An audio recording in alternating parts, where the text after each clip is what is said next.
good afternoon, or good evening to everyone joining us, depending on which time zone you're attending from. Welcome to the Center of Excellence for Energy's fourth Energy Dialogue.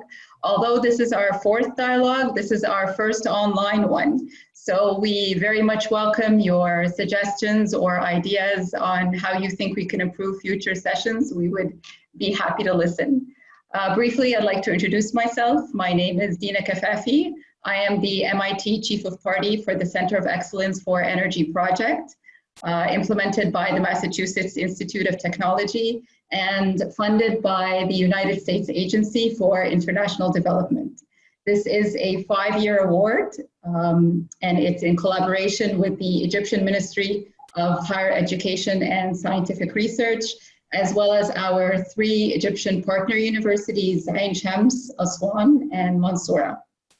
Broadly, the COE's primary objectives are to build the capacity of our Egyptian partner universities in areas such as applied research, innovative curriculum and instructional methodologies, academic scholarships and exchanges for students, as well as engagement of the private and public sectors to ensure that the center remains productive and sustainable beyond the life of the USAID award.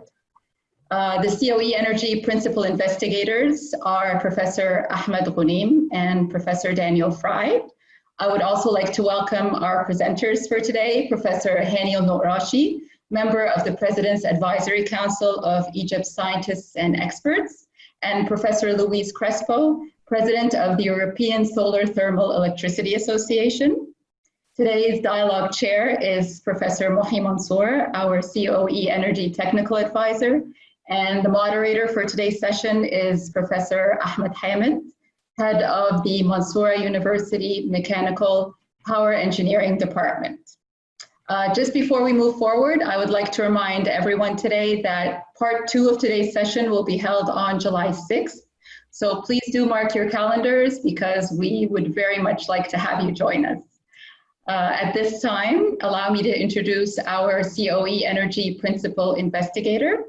Professor Ahmed Ghunim is the Ronald C. Crane Professor of Mechanical Engineering, Director of the Center for Energy and Propulsion Research and the Reacting Gas Dynamics Laboratory at MIT.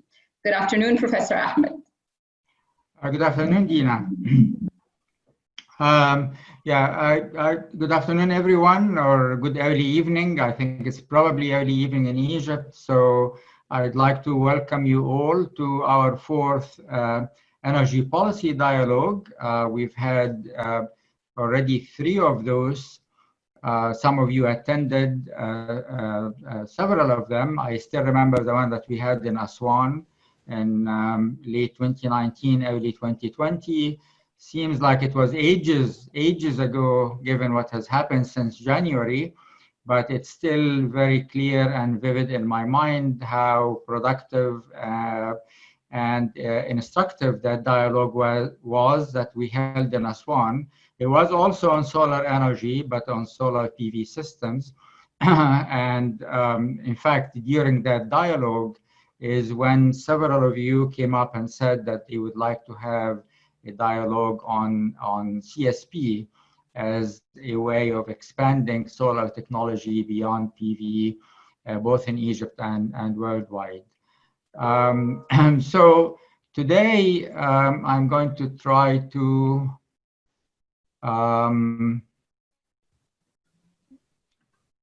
share my screen, do a couple of things here. So today's dialogue, do you see my screen? Yes. Okay, very good. So today's dialogue will be on the subject of concentrated solar power. And given that it is a Zoom dialogue, it will extend from today till next Monday. And we're fortunate to have some of the world leading experts in the field. In particular, Professor Luis Crespo has been already introduced. And I just wanted to share with you this picture, which I also shared in Aswan, showing again some of the leading plants in concentrated solar power. around the world. Some of them are in southern Spain, and this particular picture I'm very fond of because it shows myself and Professor Alberto Gomez Barria, my good friend and colleague in Seville, and one of the engineers in one of the solar plants in southern Spain that I visited a couple of years ago.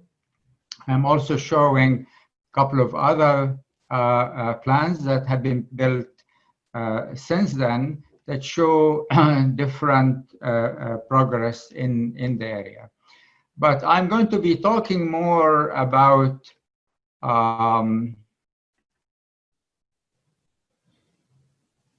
just making some changes here.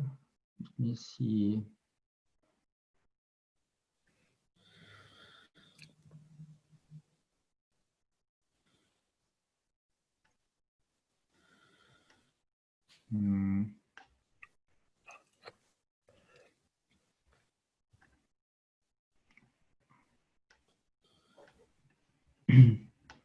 Too many windows on my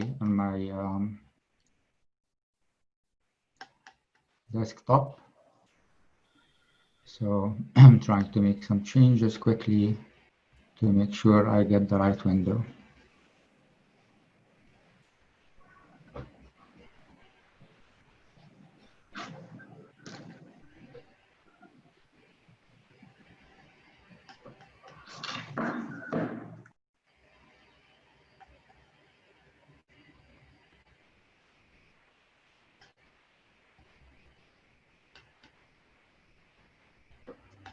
Okay, one more time.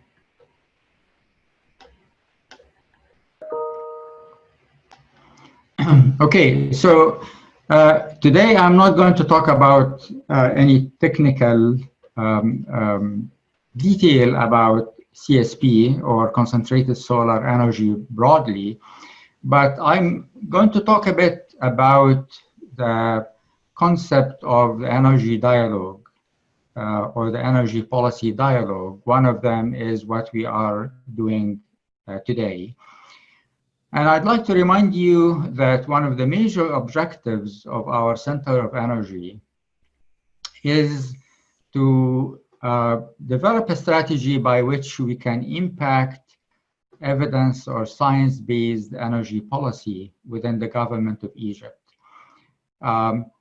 Clearly, when we created the center, we knew that the participants in the center, being it professors or students, or researchers within the universities where the center is housed, will do their best bringing in their experiences, their relationships, what they had done before and what they aspire to do, bringing all of this to bear in order to achieve our program objectives. We're doing this for our universities and our students, and we know that this is something we can do and we've done before and we can succeed in. However, as far as the objectives of the center is not only to create a vibrant academic environment for research and education and energy, but also to reach out to other stakeholders in our community that consider energy as a viable and lively part of their existence.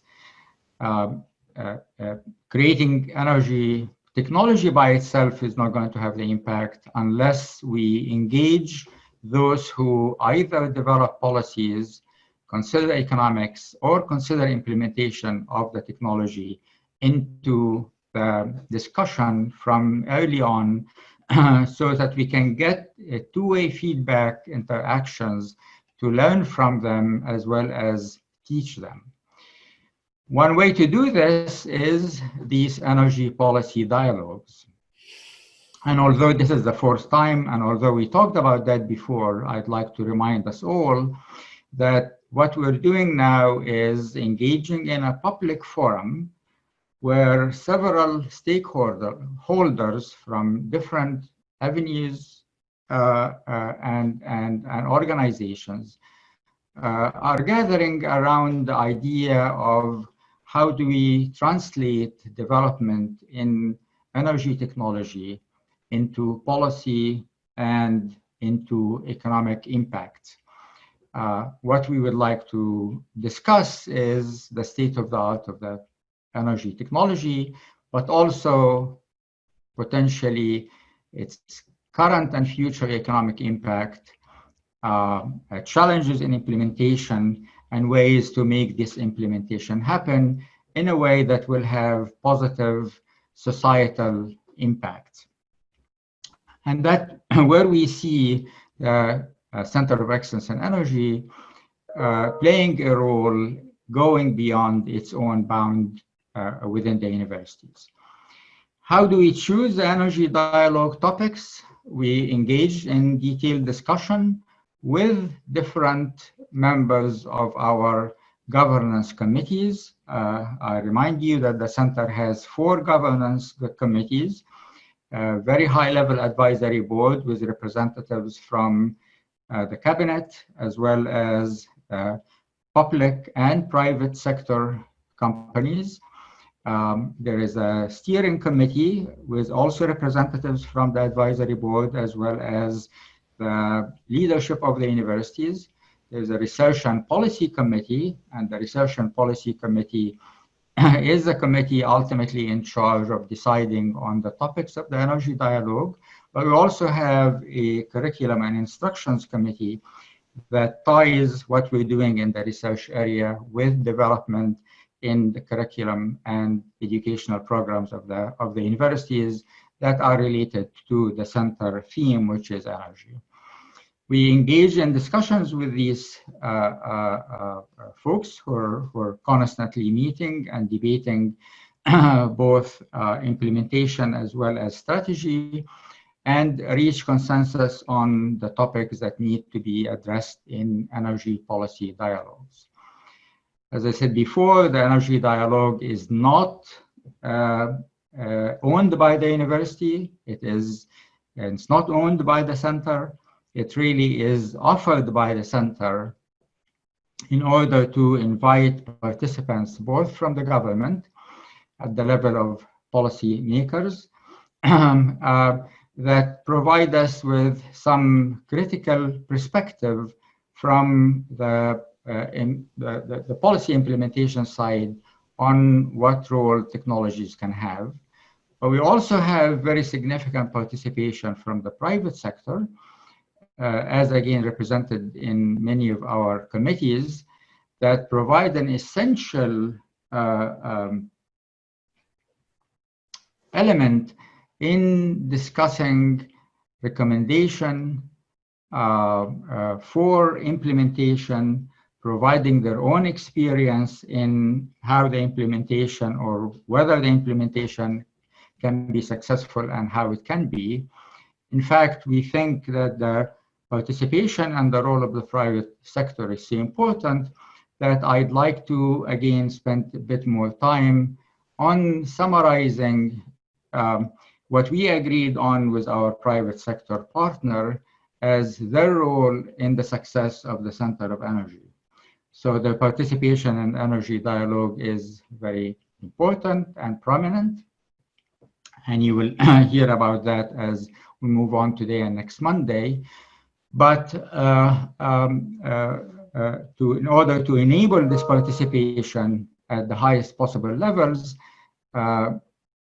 members of all the committees that we have that provide governance on the center include members of the private sector in Egypt, both at the large as well as small company, domestic as well as multinational. We invite them and value very much the participation in energy policy dialogues. And in fact, one of the impetus for having this particular dialogue came from one of our prominent private sector participants in Aswan when he came to talk to us about how he feels that CSP might have an important role in implementation of solar energy in Egypt.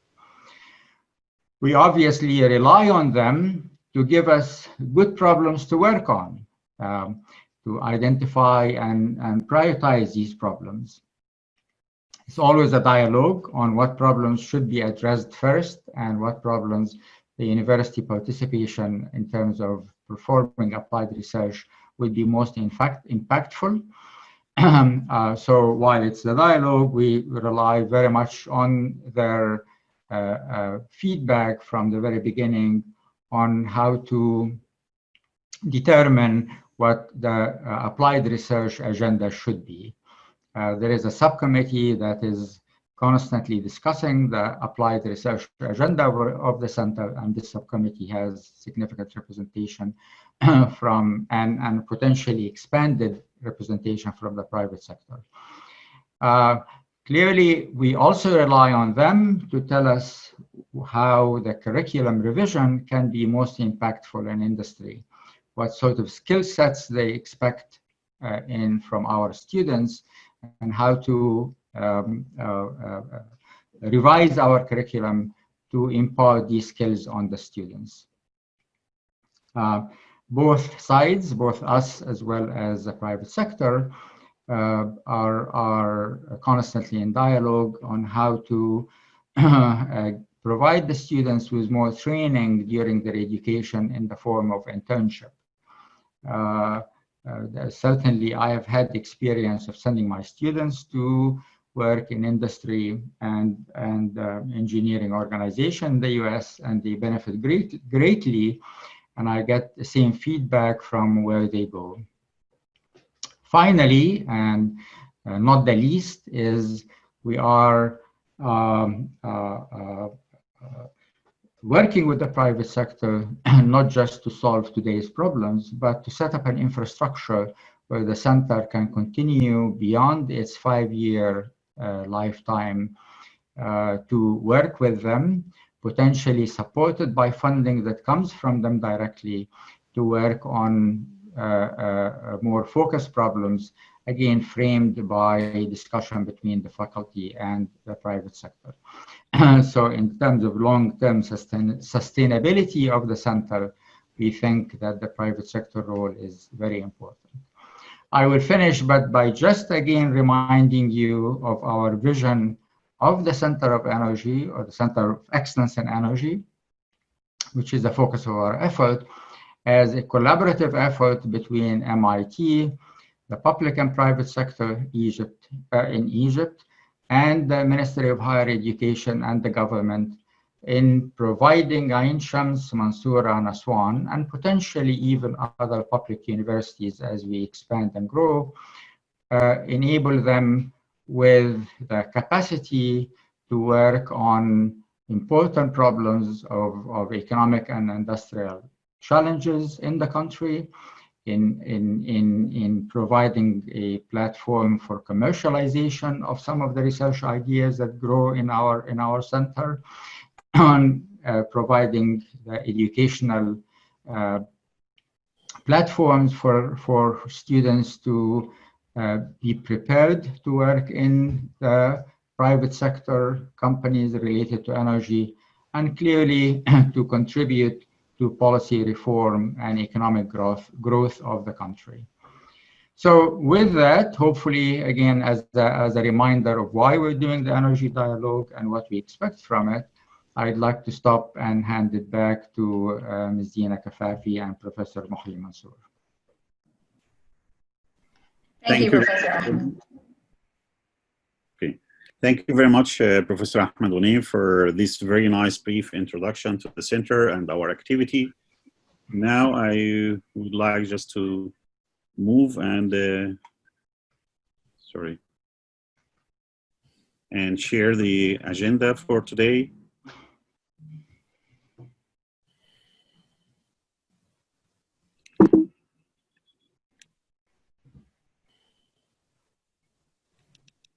So this is today's agenda, and as you can see that we have two eminent speakers, and followed by some discussions and then closing and recommendations. And let me first start by introducing one of our eminent professors, Dr. Hani El-Nokrashi, member of the Scientific Advisory Council to the President of Egypt, Fattah al-Sisi. Actually, Dr. Hani is a Cairo University graduate, and also he got his PhD or doctor engineer from Technical University in Darmstadt. And he is also participated team member at the Studies of German Aerospace Center, DLR. And in 2009, actually, the Egyptian government asked him to edit a study about the future of electricity. And that was actually for the production in Egypt. And he also suggested that gradual but definitive shift to renewable is a must. And also since 2008, he's a member of the advisory board of RIMINA, which is actually MENA section. And this is a joint master course for renewable energies by the University of Kassel, Germany, and Cairo in Egypt. And between 2009 and 2012, he's actually founding member of Desert Tech Foundation and vice chairman of for the supervisory board. In September 2014, he was selected by actually President Sisi to be a member of the Scientific Advisory Council. So welcome, Dr. Hani, to your home country again, and we are eager to listen to your interesting talk.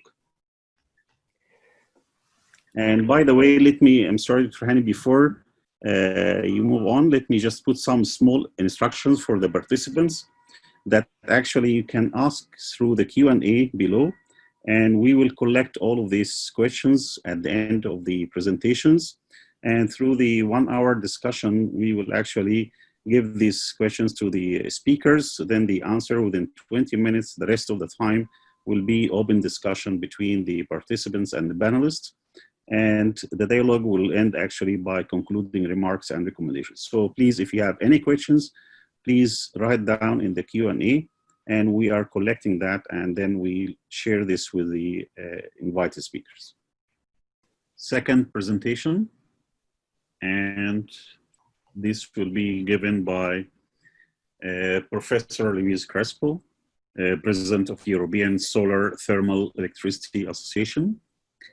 Actually, Professor Crespo has more than 40 years of experience in solar, and also he's a president of the Spanish Solar Thermal. And he was actually from 2011, 2019, he's a president of Stella, which is the European CSP Association. He was actually in charge to including the 5 gigawatt of new CSP plants in the national Spanish plan for 2030. You remind me with Egyptian plan as well. Hopefully we have also something for the future.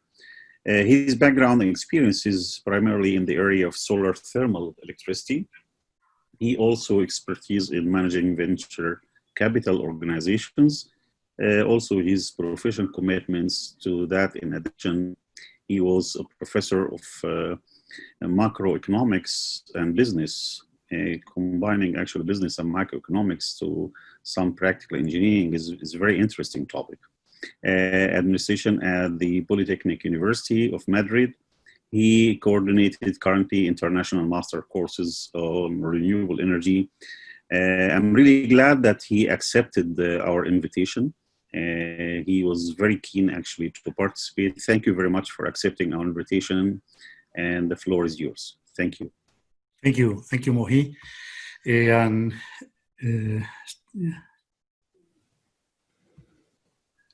Can you see my screen now? Yeah? Yes. Good, okay. So thank you, first of all, thank you very much to the organizers, to the MIT and to the Center of Excellence for Energy to participate in this energy dialogue. And I am trying to use this time, and I'm very proud to be able to share with you vision and messages regarding the roles that CSP is going to play for energy transition in sunny countries.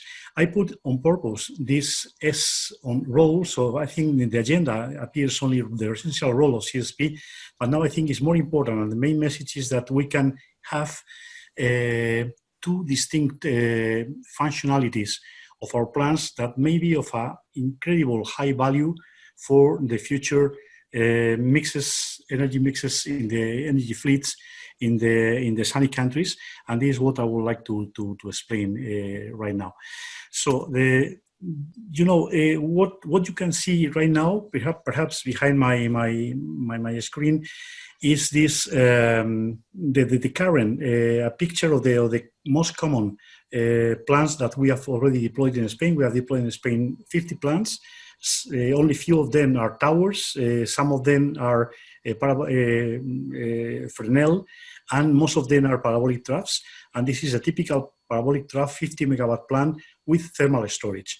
And the same volume, so the tank that you see on the picture may contain 400 megawatt of, not of thermal megawatt hours, but 400 megawatt hours equivalent electric if we are talking of parabolic trough, and the same amount, the same system, the same volume, the same amount of molten salts can contain 1.2 gigawatt electric of electricity already stored in case that we are talking about towers, because the delta T between the cold and molten and hot tank in towers is only in towers is 300 degrees, and in parabolic troughs is only 100 degrees.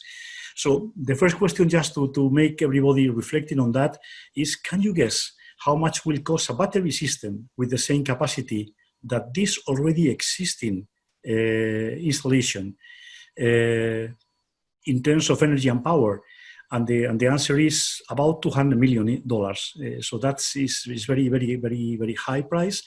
And the functionality of this storage can be only served not only for dispatching in a different way the profile just to complement PV, but also to deliver and to provide services, storage services to the system. And it is, when you talk about the storage in all forums that I have already participated, people think that the storage is just about batteries. And nobody knows, or perhaps it's very, very, very less known, that the amount of energy installed in thermal storage on a worldwide level is 10 times higher or bigger in thermal storage than in batteries, in ion lithium batteries. So I think thermal storage is really, I mean, very bad perceived by public opinion, and this is something that in this speech I'm going to try to enhance the appreciation about this storage, just to mainly the message is directed or focused on policymakers everywhere, and particularly in this time, policymakers in Egypt.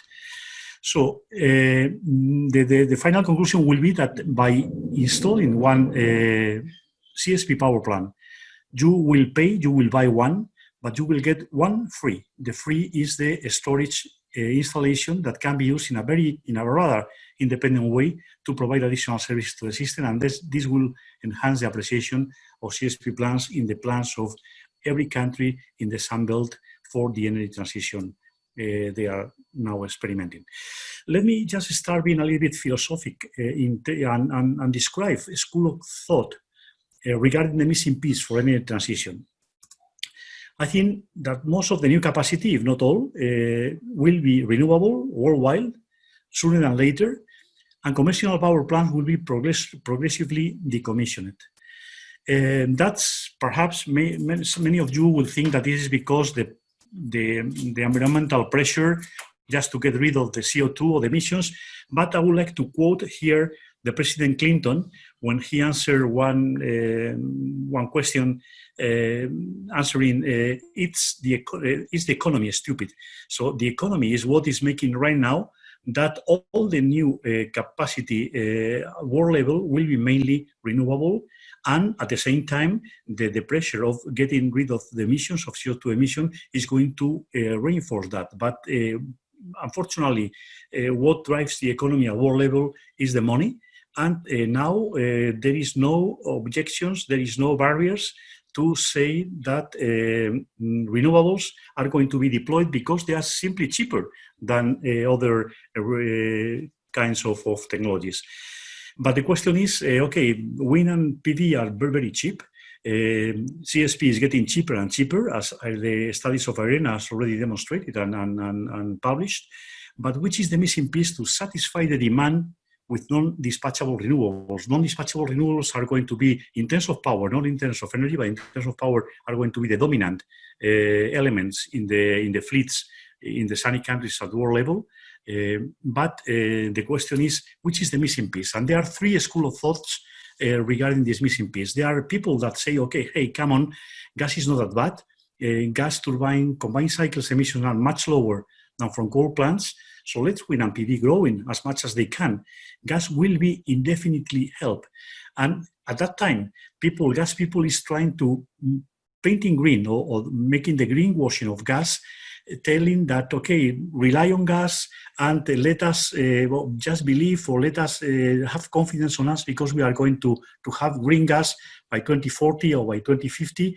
And so gas will be always there. Now is unfortunately fossil, they say, but don't worry, this will be greener and greener, and this is going to happen not sooner or later. So, okay, that's one school of thought. And there are many people which are buying this message, and that I don't share at all because I think it's essentially not true.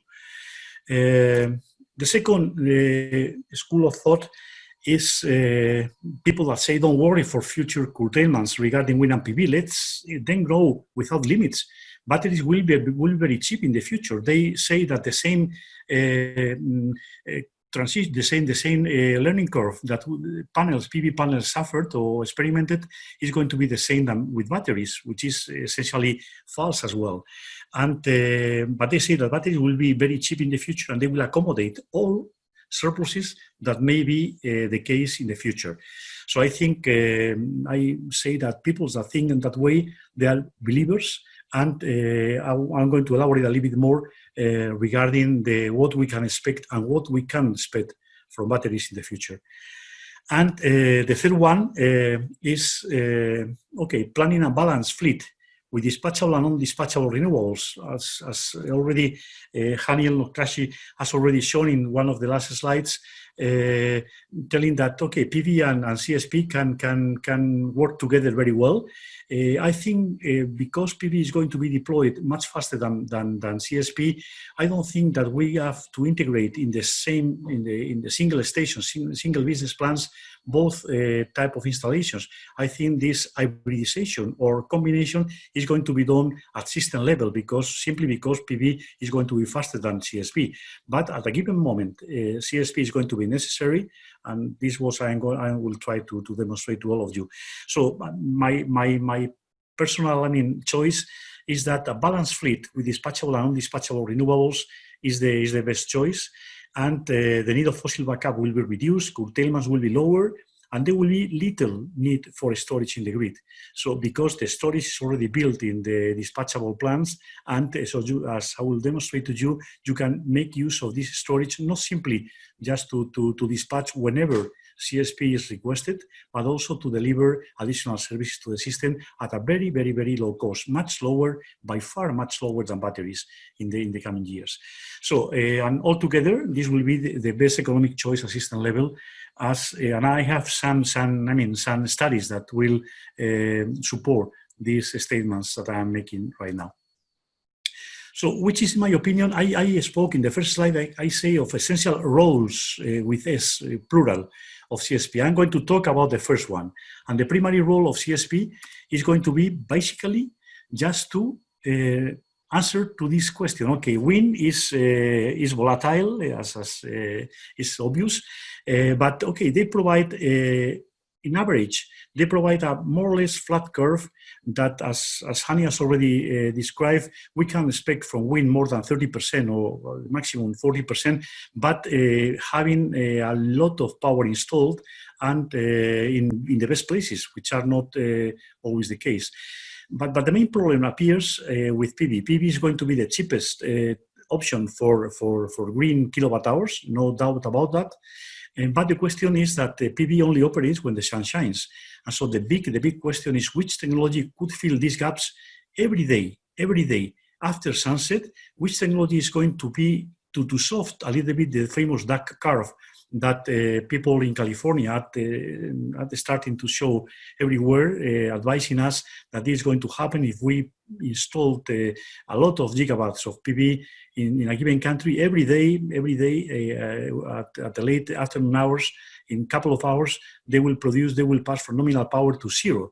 And the question is which technology is able to replace, not just to come to thinking on a system level, is that this replacement is needed every day. And they are not utility scale 12-hour batteries as of today. And the experts on batteries don't expect them on this decade. And there are also not sound business plans for massive storage with batteries, considering that curtailments is going to be, the energy from curtailments is almost at zero price. But even in this case, business cases for batteries are not sound right now. And but batteries are going to play a very important role in frequency and in fast response to frequency and voltage fluctuations, voltage and frequency control. And but we are going to talk only of 1-2 hours capacity from batteries, and they will be essential. And they will be essential because the penetration of non-dispatchable renewables is going to be very high. This is a kind of cost that nobody considers when everybody talk about the price of wind and PV. They don't consider which are the impacts that deploying a lot of wind and PV is going to result at system level, electrical system level. But okay, anyhow, batteries will have an essential role because there will be a lot of penetration will be very high from wind and PV, but nobody is thinking of batteries for covering these 12 hours or 14 hours nighttime in winter time that are needed for supplying emission-free electricity with renewables. So the question is, which is the missing piece? And the missing piece is, if you look into the graph here to the down right side of the picture, you just turn. This is the kind of dispatch profile that we can provide with CSP plants, just gathering, collecting the energy from the sun during daytime, and just starting to deliver when the sun sets, and staying all night long until the tank is empty. And if you just turn this curve on this part and put the downside, you will see that you can feel exactly these missing parts of the energy that PV is not able to replace. And CSP is the cheapest renewable option to replace the PV production every day after sunset. There is no other that will operate exactly when needed by the system and not at any time, because the cannibalization of prices when the sun shines is going to be a big issue for electrical markets in the future. So CSP can stay quiet, just gathering the thermal energy from the sun and just starting to produce when the sun sets without disturbing the markets when the sun shines. Well, the fundamentals of electricity planning. So electricity planning is just trying how to meet the demand at any time, programming the available generation units that we may have. This is a picture that we take from the thousands of pictures of every day that we have already done in Spain for a report that I will explain a little bit later. And you may see the orange is the CSP, and you will see that CSP in this approach that we have already offered to our ministry, and we have already succeeded in considering or in introducing the 5 gigawatts in the planning of Spain. So just the orange is the CSP, and the yellow is the PV. So you know that we can, at this given day, which was a very, very good sunny day, but it's not summertime, it's perhaps springtime. So CSP can only last until 4 o'clock or 6 o'clock, just as an average, depending on how was the day in this specific month. And so we need another technologies, and here we consider how wind is delivering, how much hydro is delivering, how much biomass is delivering, how much cogeneration is also delivering, how much we can get for imports, and at the end, if we need, there will be still today some gas to be burned, some fossil fuel, some backup that will be still necessary. But this will be, in my opinion, the right approach, just to consider what you have available and just starting importing before starting to burning gas combined cycles. And the goal of planning should be, in my opinion, first is to achieve a carbon-free generation system in the coming 2 decades, more or less. Ensuring the quality of supply and grid stability, that is a must, at an affordable cost. I wouldn't say at a minimum cost, but the result of making sound approaches, combining PV and CSP, is also going to bring you the least cost as possible. This is the way in which I think planning has to be made, but the problems that we suffer when talking with planners and policymakers all around the world is that they use normally the least cost capacity expansion models. And I say that most of them, at least the ones that I know that the policymakers I have talked to are using, are blind models. So they simply say, okay, just build huge amounts of wind and PV. They don't care about the technical issues that this huge amount is going to produce, and also they don't care the market issues that this huge deployment of wind and PV are going to produce, and they don't care how much is going to be increase the cost of ancillary services, because the backup can operate or will operate only very few hours in the years, and they have to amortize the cost of the complete installation, not working 2,000-3,000 hours per year, but just working only 500 hours per year. So that is the kind of problems that we suffer when policymakers just rely on least cost capacity expansion without taking into account what the renewables can really deliver.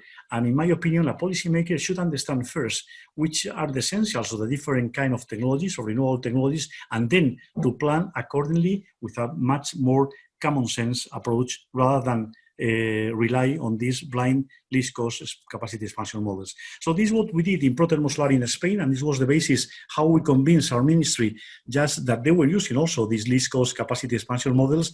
We say, okay, instead of doing that, we think that another generation structure is possible and desirable in Spain. And we present very, very easy things that can be done with an Excel sheet. It's nothing else than an Excel sheet, and we call the inductive production projection model. What we did, we know all the generation data, real data, from all the how performed the different renewable technologies, wind, biomass, PV, CSP, in the last years. We have a long series of years, and we say, okay, we know exactly how they are doing. So why we don't, and we also know the demand forecast by 2030. So why don't propose a fleet, and if doesn't fit quite well, we can just change, but it's so easy just to run this kind of models that we can demonstrate that with a much more sound mix or proposed fleet, the results are always much realistic and much better. And so, just by putting by dispatching the fleet that we have proposed according to a certain dispatching strategy, we can just with a given fleet take into account how the different technologies delivered in the past. We can just say how much backup is required, because we know every day, every hour per year with the official data, we know exactly how PV was doing in the 21st of March at 9 o'clock, for instance. And we know, putting all together, how much backup is required, which is the generation cost, and which is the emission level. This proposed fleet that we did in our report, we just approach with common sense a proposed fleet, but now there is the CMAT PSA, the Plataforma Solar de Almería, has further improved the model, and they have made a kind of automation of this fleet using also artificial intelligence and genetic algorithms. We are going to present a paper in the next Solar Paces, and I think this can be very interesting. It's almost it's free. For using, and the idea can be patented, so everybody can use this simple idea just to recommend policymakers to do a much more common sense approach rather than rely on least cost expansion models. The results in Spain is that there was an expert committee in the last government that used the least cost capacity expansion models. And this is the results that they got for the energy transition in Spain can be seen in this column, while the protothermal solar mix that we have already proposed, just simply by substituting a lot of PV by some CSP, so the total amount of solar is more or less the same, but is distributed another way.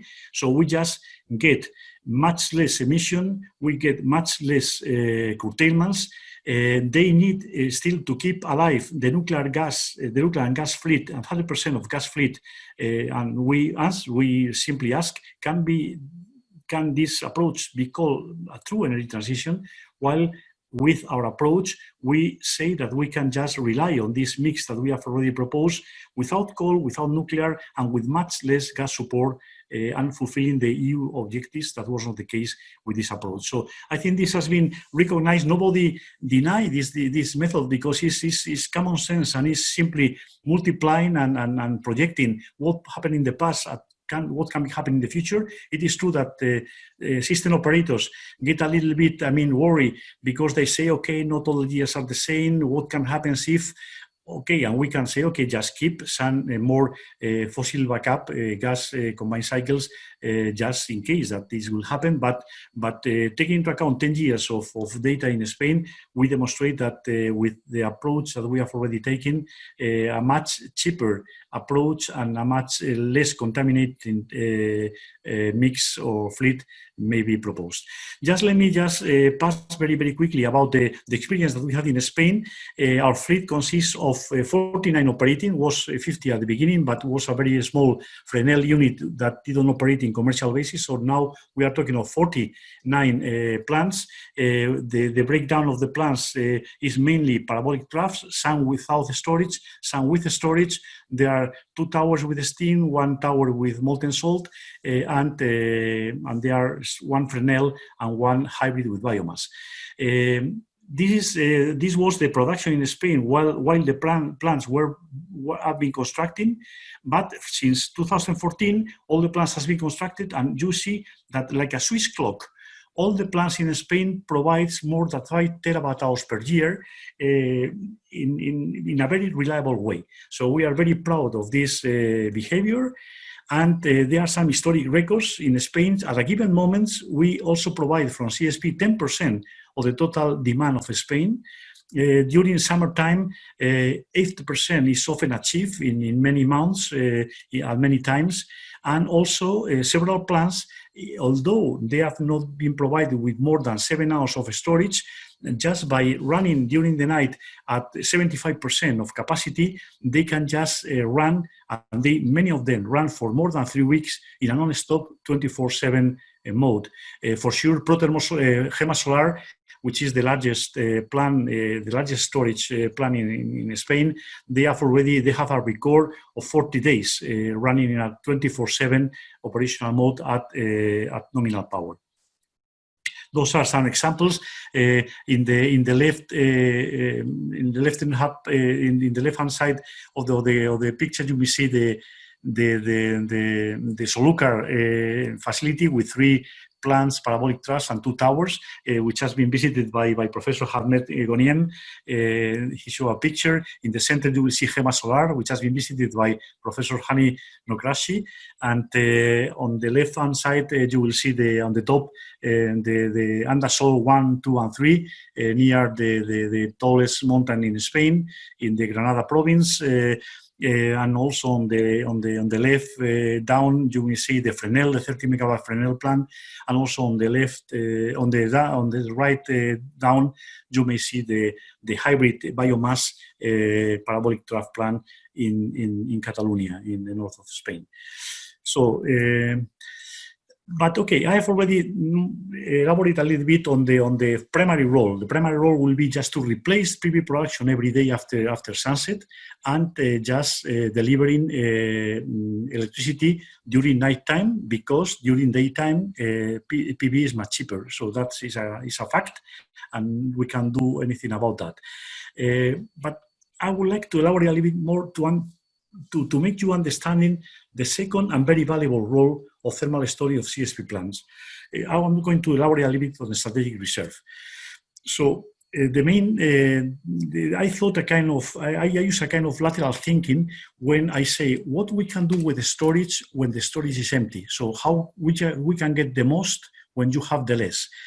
And this was not the case until now, because the way in which power plants has been remunerated, they don't follow any kind of rational approach, and they don't incentivize at all, at least in Spain, the innovations and making things better. They simply pay as when the sun shines. Okay, they pay exactly the same that when the sun doesn't shine. So there is no real incentive to do it better. But the truth is that CSP plants could operate independently. The storage could be operated independently on the dispatch profile to a large extent. This is a typical week, the demand of a typical week in Spain. We have from November, in wintertime, from November till February, we have this kind of typical weeks in which we reach the peak on the demand in Spain, which is around 40, 41, 42 gigawatts. And okay, how we in wintertime, when I was talking with the system operator in Spain, they say, Luis, I don't see your plans at 8 o'clock or 9 o'clock in wintertime. So what you can do for us? And I say, okay, it is very easy. Just look which is the storage charge level in good sunny days, depending on the month. And you will see that parabolic troughs in January, if they want to operate just complementing PV, they will charge only 30%, 35, 40% of the total capacity of the storage. Towers, they have a much better cosine factor in wintertime, and they can charge 50%. But you see that there is a huge amount of capacity of the storage which is empty in wintertime, which is the case in which the demand in Spain is peaking. And so we can just keep this. We don't need the whole volume of the tank just to provide this day and night dispatch profile. We'll collect the solar energy during the day, and we'll deliver it during the night. But we don't need the full the full volume in winter months. We only need half of it. So we can just keep half of it for providing a strategic response at these specific points of time, which are around 100 hours, critical hours in the year, and we can just provide, by keeping half of the volume for a strategic reserve, we can be sure that at this time, 9 o'clock p.m. in winter time, and the sunset perhaps 3 hours before, we can just provide electricity because we have already kept the molten salt tank with half of the volume just for this specific purpose. And we can, and you know, doesn't matter whether the previous day or the same day or the previous week or weeks would have been sunny or not, because we only lose less than half degree of temperature in the molten salt tanks by staying 1 day without operation. So we can just keep the energy for 2 or 3 weeks without any problem. And this will be never the case. In Spain, we will never have 7 days without sun. But if it will be the case, there will be no problem. We just can keep this volume just for these specific purposes. And if they want full firmness and curtailment collection as well, we can simply add to our tanks electrical heaters that will be able just to provide firm supply of electricity, because we can, in case that the sun is not shining for several days or weeks, we can just use the cheapest time of the market just for charging the storage, in this case with curtailments from other, or with cheap price of electricity at given times, and this can be done. So we can just offer this kind of possibility, and if we do comparisons with other storage alternatives, namely the batteries or the pumping stations, hydro pumping stations, we can just say that, as I say at the beginning, that a molten salt storage is at world level is 10-fold larger than the capacity installed in lithium-ion batteries. The molten salt storage cost is in the range of $30 per kilowatt hour electric installed. as of today, the battery pack and balance of system are in the range of 350, so 10 times or even higher, and the durability will be still an issue. Our tanks can last for 40 years, while batteries have to be changed every 10 years. So the difference in terms of cost is tremendous, but the CSP plants or STE plants could offer grid services, curtailment recovery or strategic reserve for long periods of time, and they could also participate in daily price arbitration, as hydro pumping stations do, with little investments apart from building the CSP plant. And as a comparative example, the storage capacity of these new 5 gigawatt plants that we have already succeeded in including the National Spanish Plan for 2030 could help to save more than $20,000 million in batteries or new hydro pumping stations. So there is something which is amazing, and nobody rely on the potential that storage has, not only just for delaying the dispatch profile from the day to the night, which is a very good service, but also they can do much more. And this is why I don't know whether this is a kind of inconvenient truth for people which are supporting with the eyes more or less blind this development as the only way to think of a much greener future with 100% renewables in the markets. Tomorrow's plans, CSP plans, will not be the same as we are doing right now. As I told you, we are going to, the new plants will operate only just complementing PV when the sun sets.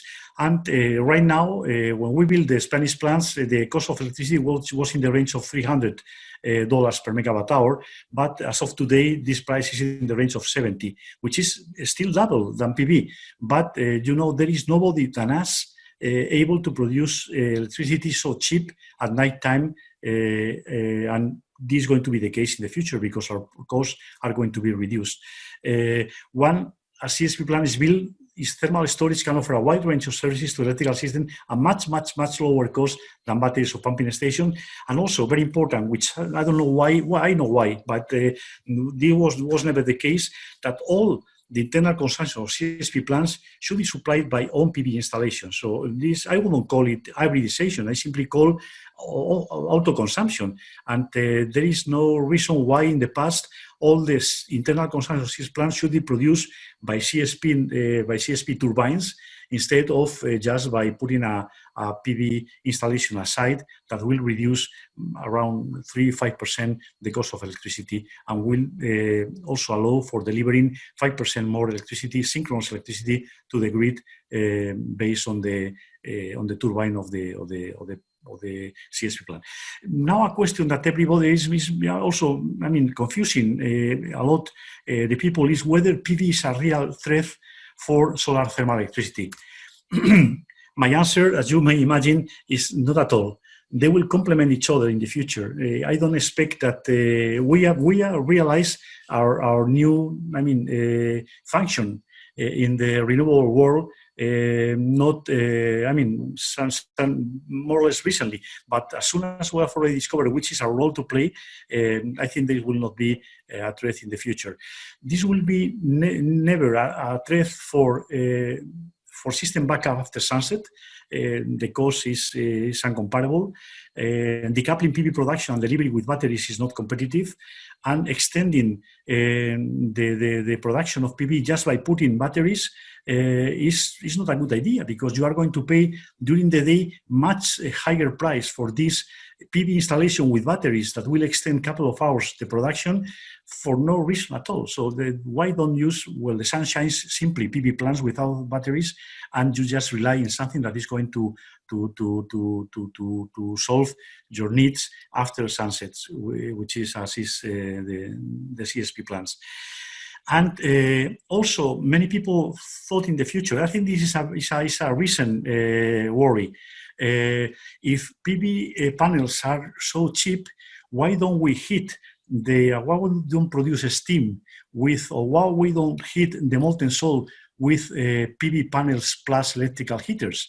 And I can tell you that that the LCOH, not a levelized cost of electricity, not the levelized cost of heat at the receiver of a CSP plant is 1/3 right now of the LCOH of PV installations right now. So I think this is something that maybe PV panels will still drop the prices a little bit.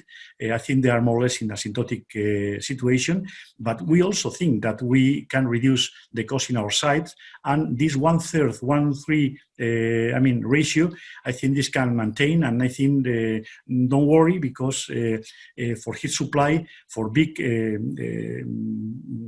electrical systems, electrical plants, and PV is not at all competitive as compared with mirrors. A mirror field is now 1/3 cheaper. Mirror field plus receiver is much cheaper than a PV field with electrical heaters to heat at the same temperature the molten salt of a power plant. So the conclusions, I'm already finishing, is something that I've already said. Primary role, complementing the PV production in sunny days. The bulk of electricity generation in sunny countries, avoiding the need to a large extent by 2030 and totally by 2040 of fossil backup. This is the primary role. Although co-located PV and CS plants might respond, in a single unit to specific customer needs, for instance, the hybrid plant or the combined plant or co-located plant, I would like to talk them as co-located plant in Cerro Dominador in Chile, supplying the needs of 24/7 needs of the mining sector, is something that, okay, they can have some niche market. But I think, as I told you, hybridization of both will be done at the electrical system level, because PV is going to be deployed much faster than CSP plants. And so we have to add our capacity and functionalities at a given time in 2, 3, 4, 5 years before the 2030. We'll see that CSP plants will perform this role and will, provide the needs of the system when the sun sets or during the night time. And also considering the issues of additional investment to overcome these functionalities with a large percentage of non-dispatchable renewables, the services that thermal storage of this plant can provide to the system, strategic reserve, curtailments, collection, price arbitrage, and so will be relevant reasons to push the deployment of CSP plants in a more balanced share with PV when planning the next generation fleet. And there are also some couple of comments, because people say, okay, hydrogen now is flashing, is booming, and many people think that the solution, the storage, they call it storage, is power to X, meaning this X hydrogen. And I say, well, if there is a lot of electricity for a very low price, I don't know who investor is willing to build a lot of, or to invest a lot of millions just for getting pay so low. But in case that this will happen, if you put hydrogen will never storage for electricity. This hydrogen will be used for transportation. This will be used for process heat in the industries. But you can, using fossil, fuel cells just for converting this hydrogen back to electricity. The total life cycle of such approach is completely no sense. So I think hydrogen may be a right way in case that there is a lot of surpluses, but will be never be back to power used in the electrical system. So hydrogen, in my opinion, is not until right now, and will not be the case, in my opinion, never, will be a kind of a storage, electrical storage. Hydrogen will be a new consumption, a new demand that may be nice for decarbonizing sectors that are very, very, very difficult to be decarbonized with electricity. And but power to heat and back to power, in my opinion, is the right way with CSP plants. So that's the way. And just that's why I said that buy one generation infrastructure and get one storage infrastructure for free. And this will be the way in which CSP plants will be very much appreciated in the future. And some, just to finish, some takeaway by Egyptians, policymakers. Hopefully you can pass some messages to them, and I will be more than pleased to elaborate more if they want to talk in the future with us. The first is Egypt should plan a solar fleet consisting of PV and CSP plants for the future large solar share. So Egypt is a sunny country, and the bulk of electricity will be produced with solar. Certainly will be more PV than CSP in terms of power. I don't know whether in terms of energy this will be the case, but in terms of power, right, okay, PV has a very low capacity factor, as Hani has already described, and okay, but I think in terms of power installed, because they are so cheap, maybe more. But a smart combination of PV and CSP would offer an unbeatable price for the bulk of electricity supply in Egypt. This is something that Egyptian policymakers should realize as soon as possible, and to start planning the new demand, how to satisfy the new and increasing demand in Egypt as soon as possible with solar. And solar means, in my opinion, the smart combination of PV and CSP. Building CS plant in Egypt will end up with a double purpose infrastructure, as I told you, generation and storage, and this is nothing to forget. So if there are some dysfunctionalities that will be produced by a lot of wind, Egypt is also a windy country in some places, and a lot of PV production, storage of CSP will be there to help and to reduce these dysfunctionalities at a very much lower cost than using batteries or pumping stations. And an ambitious program in Egypt of CSP can provide very important positive macroeconomic impacts in the Egyptian economy. We can provide real, business cases and real data of what's happening in Spain. The first plant that will be in Spain, we use only 50% of local content. In the last part that will be in Spain in 2013, the local content was almost 85% or something like that. So local content will be very high, and this will contribute to GDP and job creation, not only during construction, which is very high, but also indefinitely during operation. In the places where we are building in Spain our plants, one CSP plant is a medium-sized company with 50 people that, believe me, in the regions, in the pure regions of Spain, having such a, not only one, but having 50 of these medium-sized companies with 50 people operating or working there forever, stable jobs for more than 30 years, is a kind of bless from the sun as well. So with this, I would like to finish. I don't know whether I use more time than expected. I apologize for that, but I think the messages, I'm very enthusiastic, as I'm very passionate, and I will be at your disposal for any kind of further elaboration of any points that may be the case. Thank you very much. Thank you very much, Luis, for this very interesting presentation and covering some common aspects between Spain and Egypt, and we're looking forward also to this CSP application in Egypt as well. Thank you very much, and I hope everybody's actually enjoying the presentations. So we'll go for another break, 3 minutes, and then we'll come back for discussions. Thank you.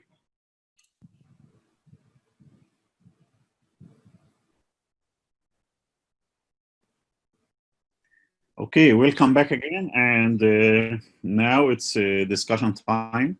So I will leave the floor to our moderator, Professor Ahmed Hamid from Mansoura University, the head of Mechanical Power Engineering Department. Please, Dr. Ahmed.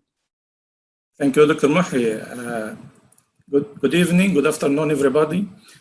It is my great pleasure today to be moderator of this dialogue.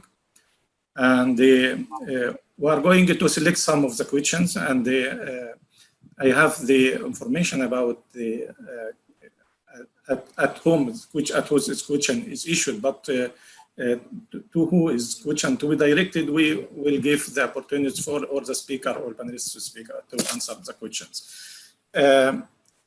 First question is coming from Muhammad Hazim Al-Najjar. In the future, going towards solar panels, not CSP due to the low cost of solar panels. Of course, I was asking about the competition between the solar panels and the CSP. Okay. No. Dr. Hani. Can you hear Dr. Hani? Can you hear me?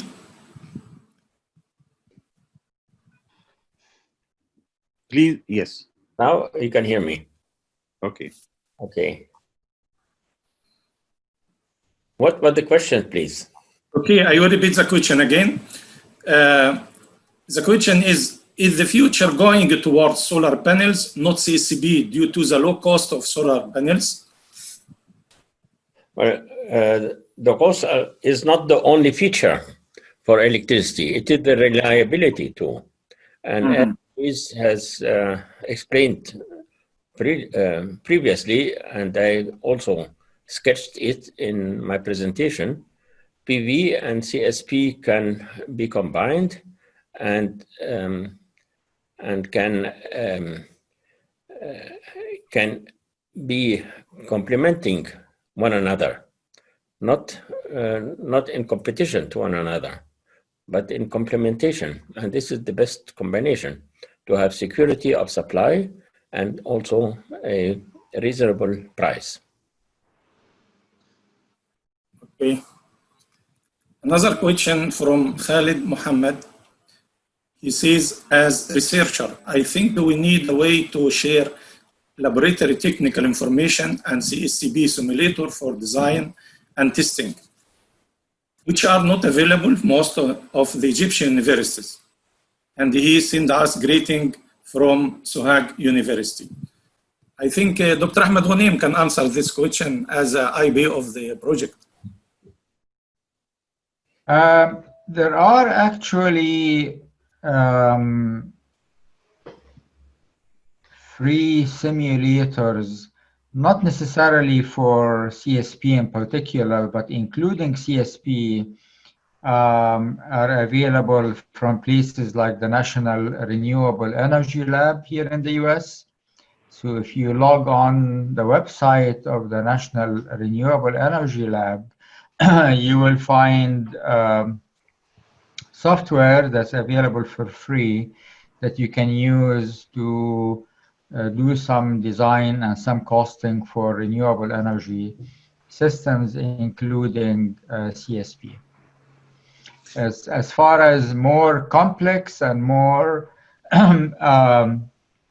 elaborate thermodynamic design software that indeed will have to be paid for, there is a company here actually in Massachusetts that was founded by an Egyptian like myself and like many of you.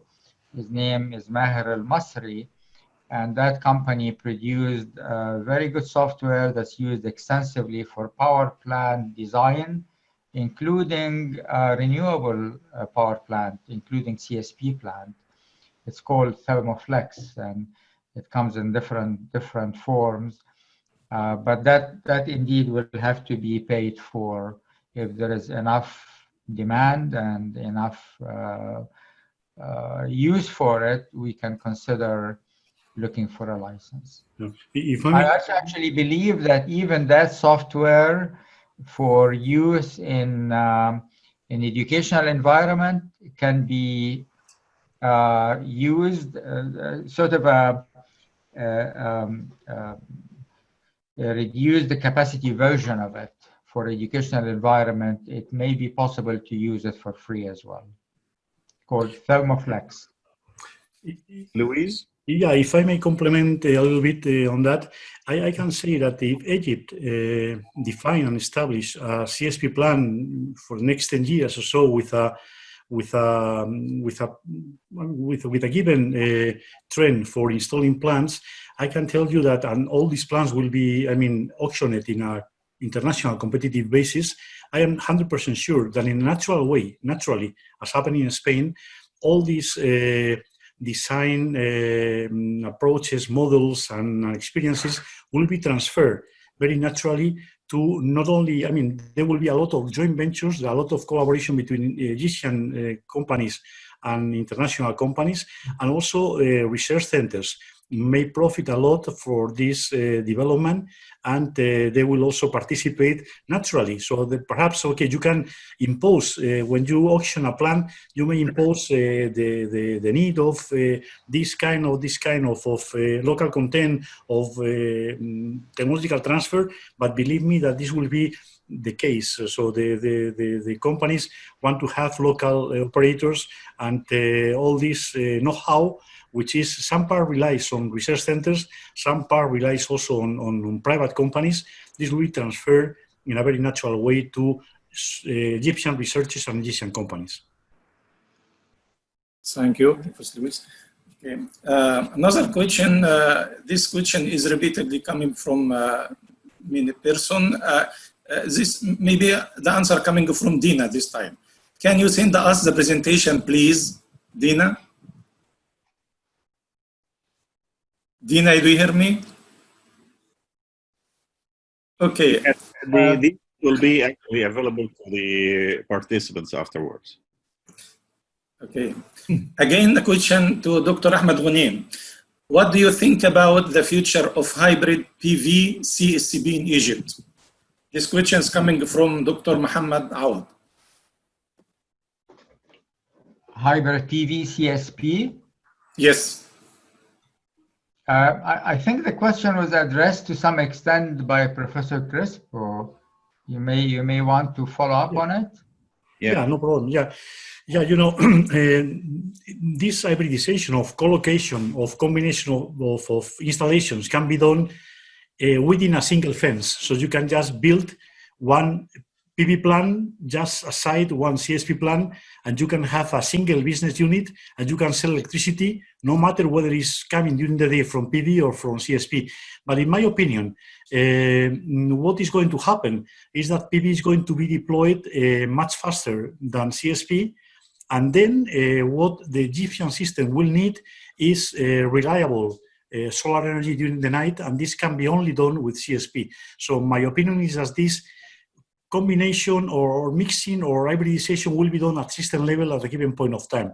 So I have nothing against these combined PV and CSP plants, but in my opinion, from the practical point of view, I don't see that a country is willing to pay more when the sun shines to a combined PV and CSP plant, because CSP plant will add some cost to the PV installation. I think the markets function just trying to find the best price at a given time. And during the day will be PV plants, and I think PV plants will be deployed with this rationale. And during the night, there is no other cheaper technology than CSP to transfer the solar energy from the day to the night. And this is when we appears, and this is when we are going to deliver our specific product, which is the cheapest one, and no potential, in this case, conflict of interest of competition between PV, because you never compare, I mean, the price of a beer and the price of a coffee, because you take beer or coffee at different times in the day. So, and the same is going to happen with electricity in the future.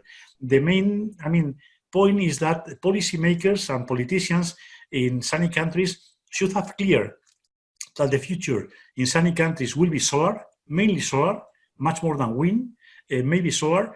And solar is not solar alone. Solar is combination of PV and CSP, because PV alone, as Professor Crociati has already demonstrated, with the capacity factor of PV plants is very low, and they can provide electricity more than 20-25% of the year. So the rest, who is going to give the rest? And this is when CSP appears to provide electricity in the night. So, Dr. Hamid, if I may follow up, I think that's a pretty comprehensive answer, because when I was looking at the chat, there was lots of questions about the price, and it's a very legitimate question, and it is related to this idea of hybridizing or choosing between PVs and CSP. And as been mentioned, PVs prices, or PV kilowatt of electricity now, is the cheapest. There's no denial of that. That has to be admitted and has to be dealt with at the very beginning of making decisions about plant installation. And that is why PV systems have grown exponentially and will continue to grow. And as long as they can provide the cheapest electricity, and the idea of having a backup or storage is not as essential, PVs are likely to continue to be the dominant solar energy provider. When things will start to get tricky is when storage, especially long-term storage, becomes more in need, and thinking about how do you store energy and recover it when you need it at large scale, at grid level scale, becomes important. And even that question is difficult to answer, to be very frank. And we have to always look at the positive and the negative at the same time, because there are still many competing technologies and many effort to make batteries cheaper, and maybe reuse batteries that are currently being used for automotive, and or store electricity in pumped hydro or some other kind of gravitational technology. So that will continue to evolve. But all of it points to the same thing, that if you're thinking about production and electricity and storage, you have to consider CSP as a competing technology. You have to consider applying some form of CSP in order to balance the production without storage and production with storage. I will even venture to add, and that has to be added because Egypt has had some experience in it, is hybrid plant, the plants that use CSP and gas to use the same power island but different sources of heat. That will always, exactly. That will always be an alternative, and people are still also trying to make that alternative economically viable, because ultimately, the decision will be economically based. So there are different competing technologies, and I think we need to consider the alternatives and think about matching the need of the particular plant and particular geographical area and particular grid, how to balance particular grid by exploring all of these technologies at the same time. So, there's not one solution, there are multiple solutions. Thank you, Dr. Ahmed. I have a question to Dr. Hani. Dr. Hani actually tied the two important issues today: the water scarcity and the water problem now, which is we feel in Egypt nowadays, and the energy issue. But I have a question to Dr. Hani. What are your views on new CCP systems such as air systems compared to molten salt systems? Dr. Hani? Part of the question I could not understand. Yes.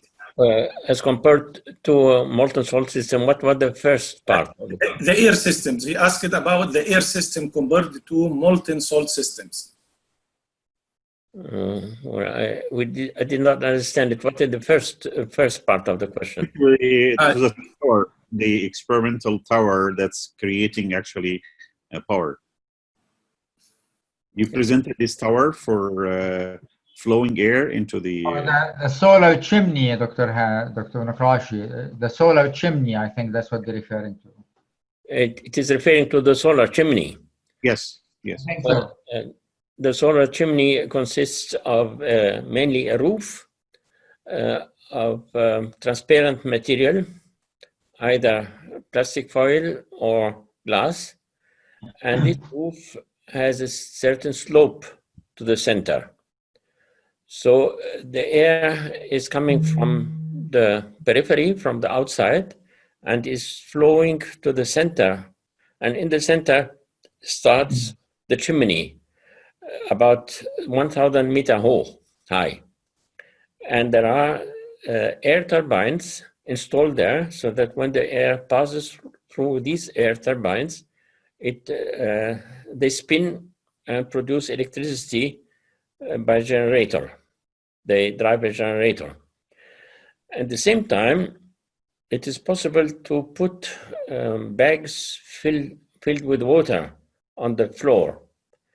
And the sun during the day will heat this water. In the night, the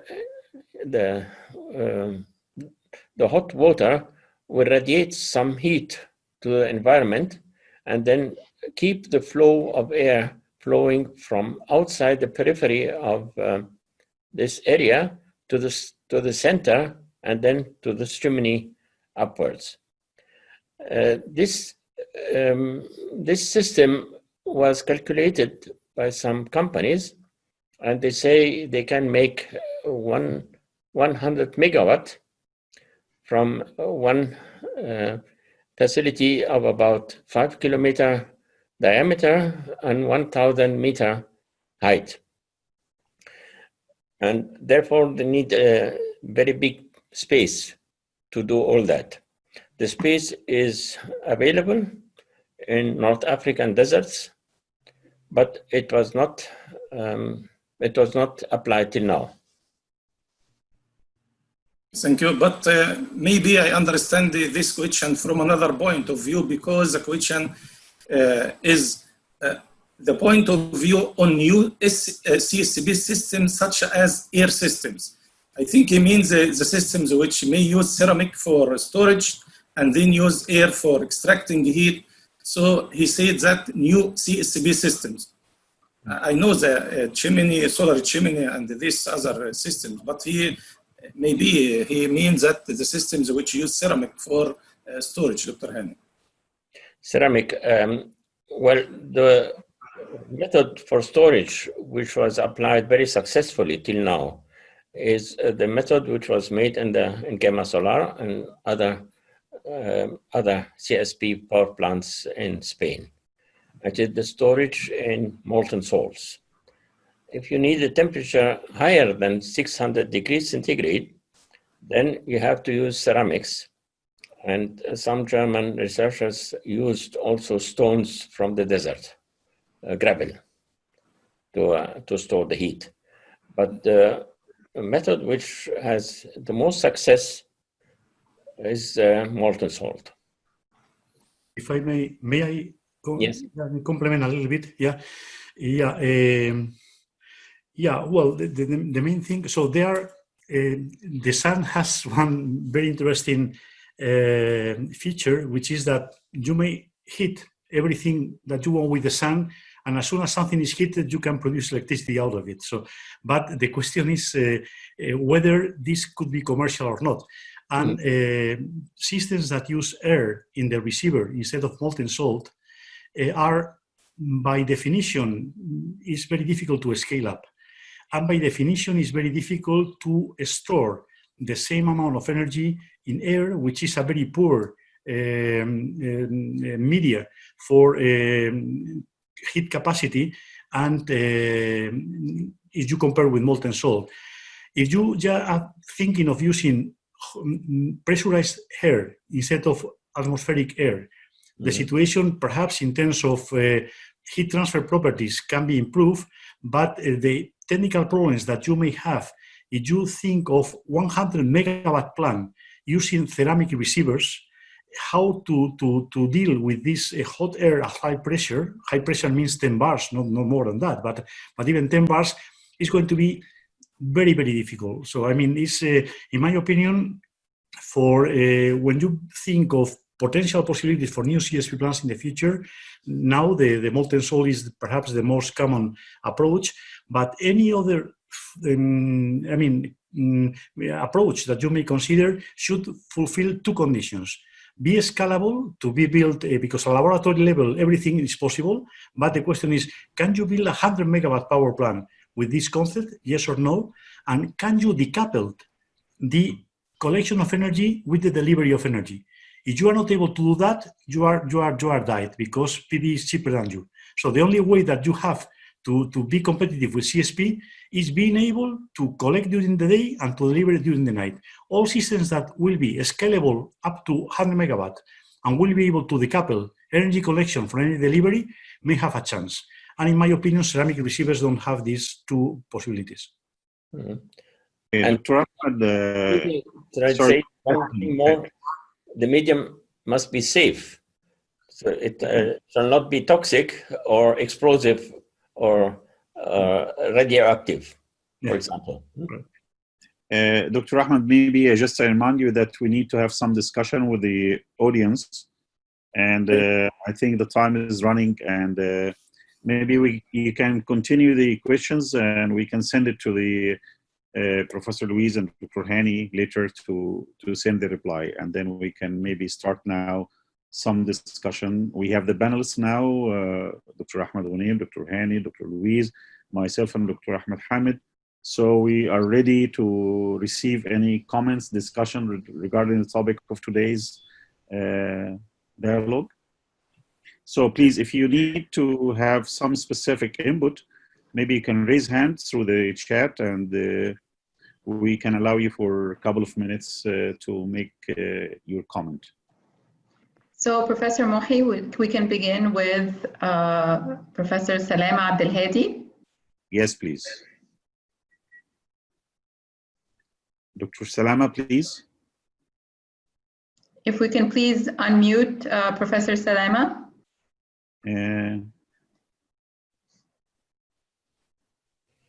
Ahmed Said, please unmute Dr. Salama.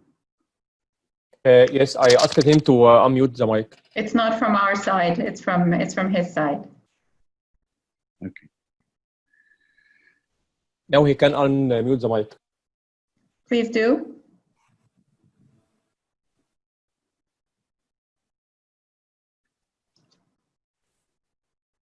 Okay, perhaps until Professor Salama is ready, we can move ahead with Professor Adel Bishara. Yes. Hello. Hello. Do you hear me? Yes, we can hear you fine. Please go ahead. Okay. Good evening, everybody. Thanks a lot for the presenters. I also thank my friend Dr. Hanan Nukrashi for his very extensive presentation, and Mr. Lewis and Dr. Ahmed Ghunaim. Just to say that I am in this business of strategic planning for renewable energies. I used to work as Under Secretary of State for the Ministry of Electricity until 2010. And now I am working as a freelance expert, and also I have my private company working in both R&D and also engineering, procurement, construction, EPC, as an EPC also. Okay, I don't know what is the agenda for the next session, because this would probably cut my comments to the half, because as I see, the topic is energy in Egypt, applicability of CSP. And now we are talking applicability of CSP for power generation. And we did not touch any other application for CSP. So if we will touch the other applications for CSP in the next Monday session, so that will be great. I will just remove that from my comments now and concentrate on what concerning CSP for power generation. Is there an answer for that? Excuse me, Dr. Adel, I spoke in my presentation about the application of CSP for generation of electricity combined with water desalination. Yes. So this is one of the alternative uses of CSP. Okay, I'm talking about, as it has been mentioned by Mr. Lewis, about process heat for industrial process heat for cooling and heating in industry or commercial buildings or whatever, because this is really an important part of our energy budget, which can be covered by CSP. And the gentlemen and the people who are aware of the exergy notion knows that if we use this heat directly for heat needs, so the exergy efficiency is much higher. So there is a way also to use this CSP in other applications, which is also needed. Some of these applications are being done by electricity, which is really degrading the electricity to lower levels of temperature, or using natural gas or diesel or whatever. So if we can replace that by CSP heat, this is great. So this is one of the applications that has to be taken into consideration.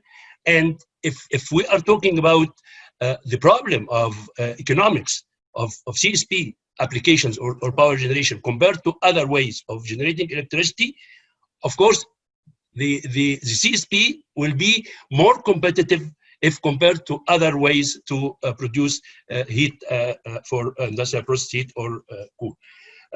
I would like also to know from your good selves, what is the other countries who are taking into account CSP for power generation more than what I know in Morocco and South Africa. Of course, the experience of Spain with the help of DLR in Germany is very well known, and I think it is the base for all the knowledge which, and also we have to mention Luz in Jerusalem that has worked in the United States in the 80s. So, I mean, there is a foundation for this knowledge, but the two countries that has been worked in CSP was South Africa and Morocco, with a full support from the government. I don't know if there is any other plans for other countries. Okay. I will also would like to mention that as Dr. Hanno Krashi concentrated on it, I think the economics of CSP will be much better if really we only concentrate with the dual production of water and power, rather than only talking about CSP for power and storage. Storage is a solution for dispatchability, but we do have some other renewable energy resources, new forms, that is also dispatchable, that could solve a part of the solution of storage. If we talk about wave power, it's a kind of dispatchable because it is continuous.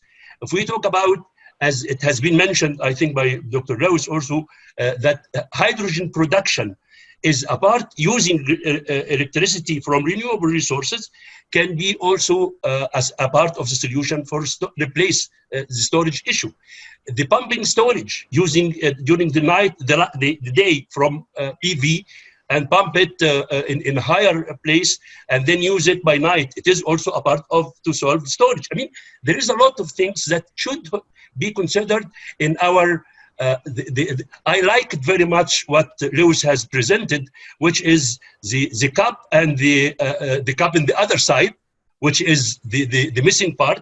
And this is really, and he has presented what is known now from the different types of technologies, but he has to add to that what is not really considered, like pumping storage, like wave, like hydrogen, and there is also, I would say, probably waste to energy, which is becoming now even legalized in Egypt with a tariff that is very encouraging. So, I mean, which is dispatchable. I mean, there are different other elements that has to be considered in our strategy.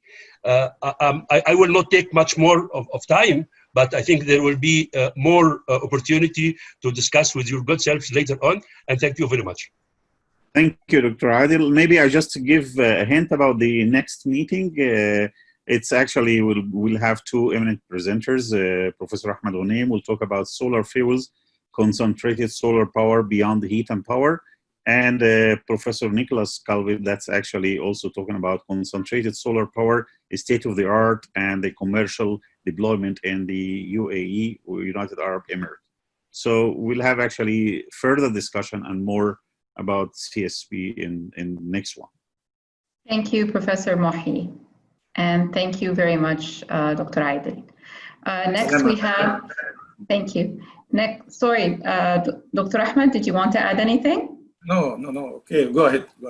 Okay, thank you. Next we have Professor Abdulrahman Al-Laythi.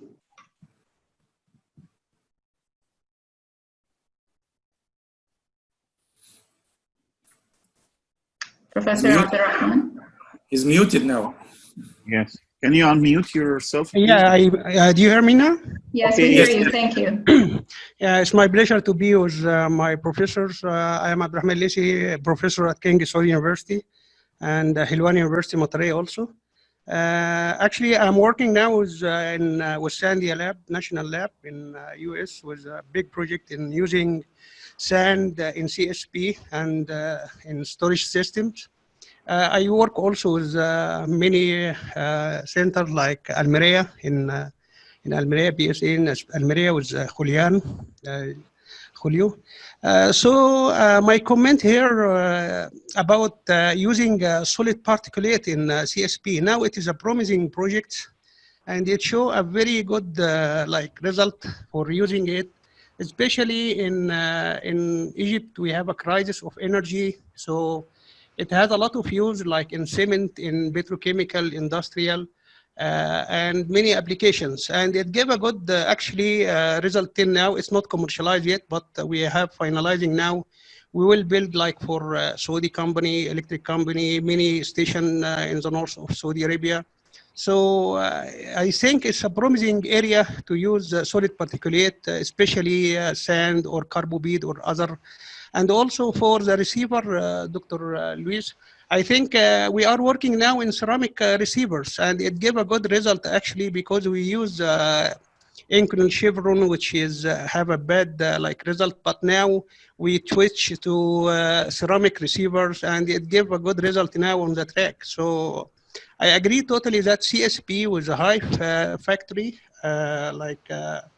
it gave a good result than BV, especially for high temperatures or application like cement and other applications. So this is just my comment about using and thermal storage. Also, we have a good thermal storage for 15 hours for sand and solid particulate. So I hope if we can emphasize more on this application in the future. Thank you very much again. Thank you very much. Thank you very much. If I can check back again, please, with Professor Salema Abdelhadi.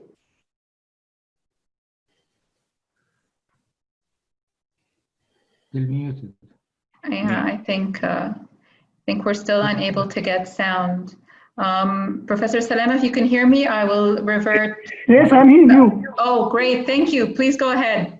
Just I'm speaking about in Aswan, very nice weather to have CSP, just a model, in order to learn the main techniques of this technology. I hope to now to help all of us to get one, because now in Benban, in Aswan, we have 2 gigawatt PV.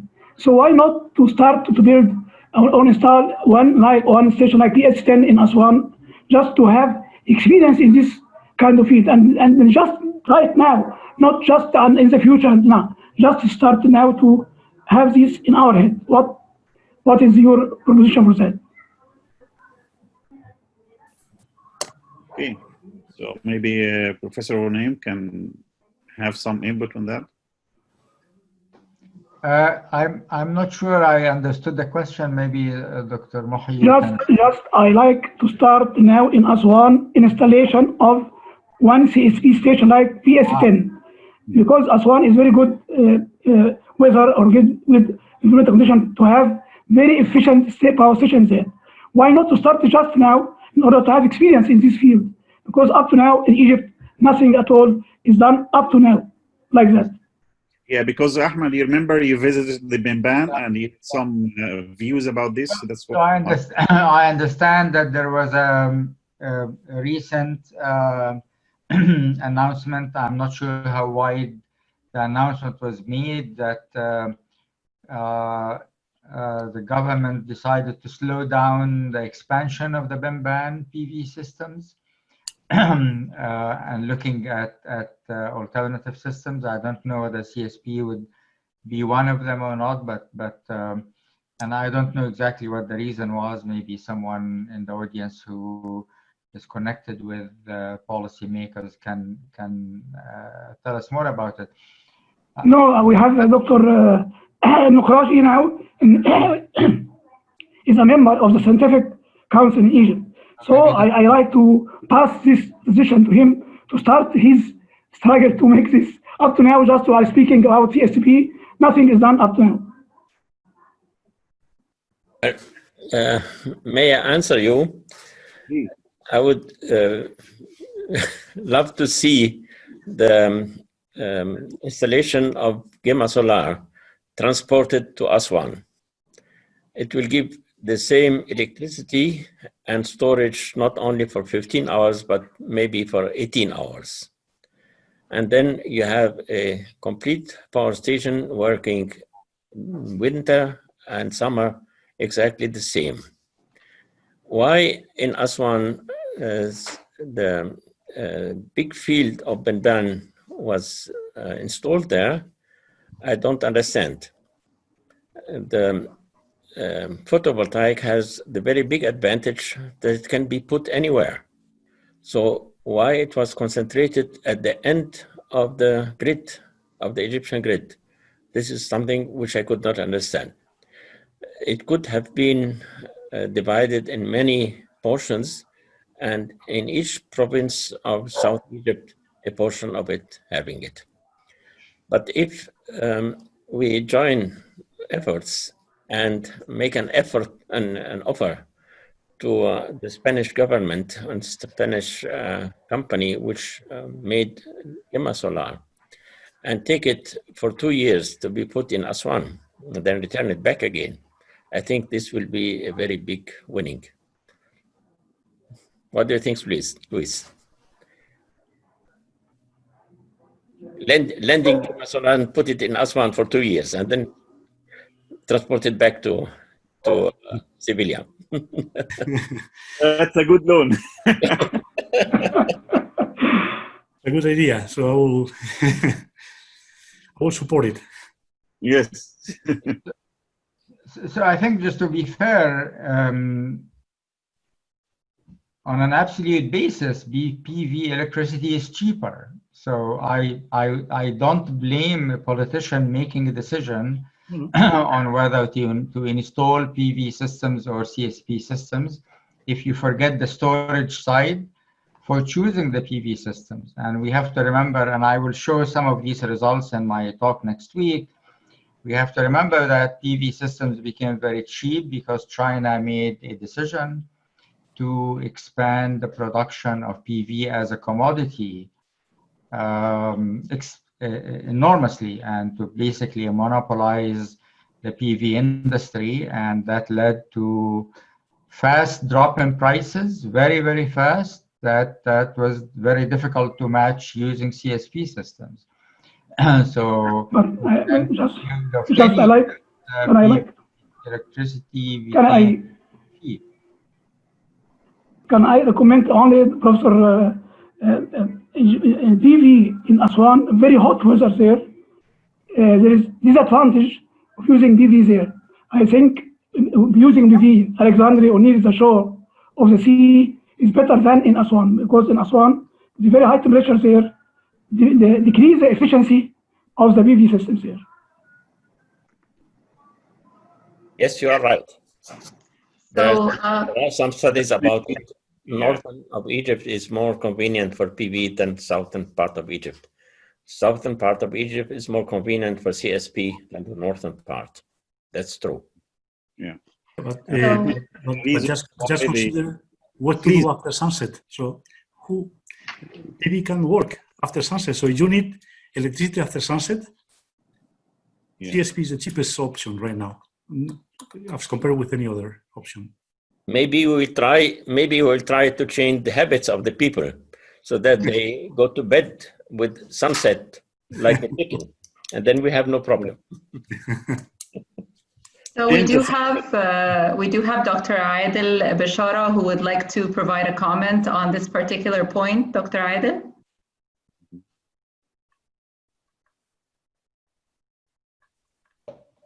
Yes. In fact, what has been mentioned by Professor Ahmed Ghunaim concerning what he has heard about slowing down the Benban expansion plan. Benban was only a project which named feed-in tariff. And it was in 2 phases, first phase and second phase. And that was started in 2014 and has been ended in 2016. And the companies was continuing to install until the last months that probably still 1 or 2 plots that has not been installed yet. But this is a standalone project with no expansion under the same scheme of feed and tariff. It was very, very encouraging. That was why people were quarreling to get a plot in this place to install PV. And just to answer the question of PV and temperature, the decrease of the PV performance, people are performing now there since more than 1 year, and they are earning a lot of money. I mean, of course, there is a reduction with higher temperature, but the total production is positive, and they win. They earn money. What is being said as between the concerned parties in planning of energy, that now the recession in Egypt has obliged the electricity sector to shut down some of their power plants, because we are now having almost half, not half, 60 or 70% of what we used to produce as load and energy. That's why the Bimban people has asked, because they are earning money and they are trying to invest the assets they have installed there in a better way. So they have asked to exceed the value of the energy production that was mentioned in the power purchase agreements. And they have asked the Egyptian Electricity Transmission Company to allow them to do so. And as we are running in a problem or a crisis for energy, so EETC said, please respect the contract between us, which is PPA, and you don't exceed the energy. If you would like to exceed it and send it to the network, welcome, but we will not pay for you.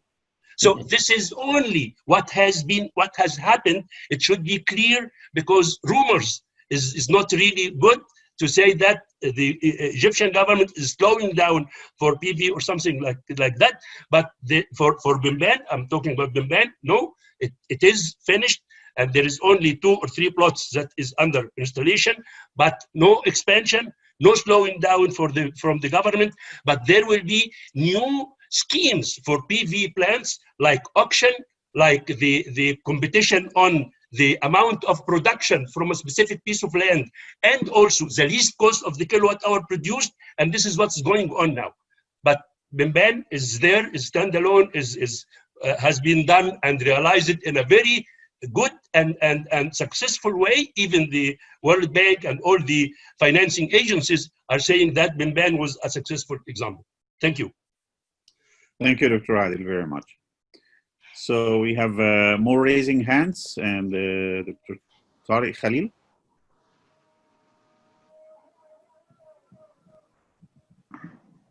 Hello. Yes. Hello. Good evening. Can you hear me now? Sure. Yes. I'm Professor Tariq Mikhail from Aswan University, and we have a small solar chimney power, small one of height 20 meters for the chimney. The question is directed to Professor Hani Nokrashi. I have made some proposal for using Savonus wind turbine around the solar chimney, and the efficiency. I have made the CFD calculations, and I found that the efficiency increased by about 800%. So it is just we use solar energy and wind energy together. I used the solar chimney as a core for about 20 Savonus turbines around the chimney. Can you imagine that the efficiency, total efficiency increased to 800 or 900%? I'd like to hear your comment, please. Oh, it is difficult to imagine this.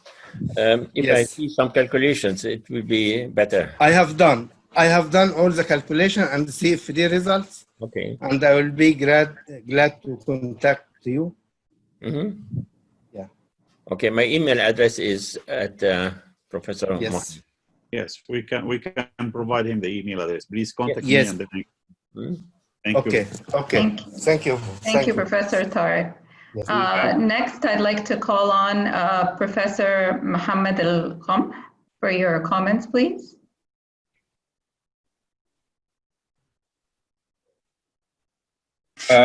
Good evening. Depends on your time zone. Can you hear me? Yes, we can hear you. Please go ahead. Thank you. I'm Mohammed Zakaria Qam. I'm an assistant professor with Ain Shams University, Faculty of Engineering, Department of Electrical Power and Machines. And I'm also supporting the Ministry of Electricity and Renewable Energy in Egypt for transmission and markets affairs, I would say. I have to say that I'm really impressed with almost 200 years of collective wisdom here in this meeting. So thank you so much, Ms. Kafafi and Professor Mansour and Professor Hamid for this great opportunity. I just have a quick questions. What's the land use for a 1 megawatt of CSP plus thermal storage? Like, what's the land requirement for a 1 megawatt? Yeah, may I answer? Yeah. So in the plans that we have now in Spain, the typical, figures is that 50 megawatt plants with 7 hours of storage requires 500,000 square meters of mirrors, and they use 200 hectares. So if you divide 200 hectares by 50, you need 4 hectares per megawatt in terms of land, and just about 10,000 square meters of mirrors per megawatt. So that's so the figures is 500,000 square meters mirrors and 200 hectares per 50 megawatts CSP plant with 7 hours storage, 50 megawatt plant. Thank you very much, Professor Lewis. And may I add something more? The figures which Luis has said are applying for Spain. And the North African deserts, the sun intensity is a bit higher, and so the figures may be less. On the other hand, the areas seem to be very big, but the area of the North African desert is much, much bigger than we are thinking about. It's about 9 million square kilometer. Egypt is 1 million square kilometer, and North Africa is 9 million square kilometer. So the space in the desert, which is not used for something else, either inhabitants nor farming, is there, and it is the biggest capital which these countries have. So why not use it? thank you, Professor Nukrashi. My second question is, if we don't have an arbitrage in the electricity market, if it's a single price electricity model, basically vertically integrated utility like what we have in Egypt currently, and we do not have a special ancillary services market to support tramping products and fast tramping products and whatnot, what do you think the opportunity for CSP is versus just PV? I think I can rephrase the question. If we just have an energy market with a single price per day, what's the expected levelized cost of energy for CSP versus PV?